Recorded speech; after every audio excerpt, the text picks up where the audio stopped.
On the way to class at Southbank University, but in the psychology department, class looks a bit different. From the flock wallpaper to the fruit machine, it's all designed to mimic that most familiar of environments, the local pub. It's so psychologists can replicate the conditions in which we drink to further their understanding of why we drink. You may want to go to a pub and carry out research in a real pub environment, but from an experimental and scientific point of view, you lack any kind of control in terms of the work that you're doing. So this is somewhere in between proper lab research, as it were, and research that will be happening out in the field.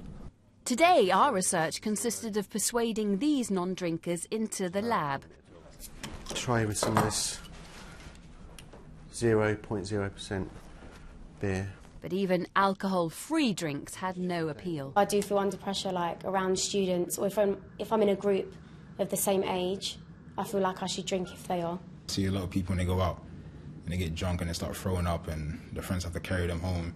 It's just not really my definition of having a good time. Whenever you're with friends, even in halls or something, they'll be taking out the drinks to after uni to have a good time, but it's a bit sort of, oh, hi.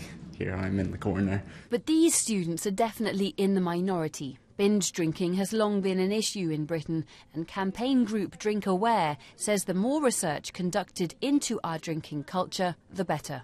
I go out and have one drink, and then of course you get there and you get loosened up, the drink sort of works its magic, and suddenly you find yourself you've had 2, 3, and perhaps a lot more. So anything that can help us get to the heart of that and change the way we look and think about drinking, then that can only be good. One bit of advice though, the research pub might need a catchier name than Room J407. Alice Bandukravi, BBC London News.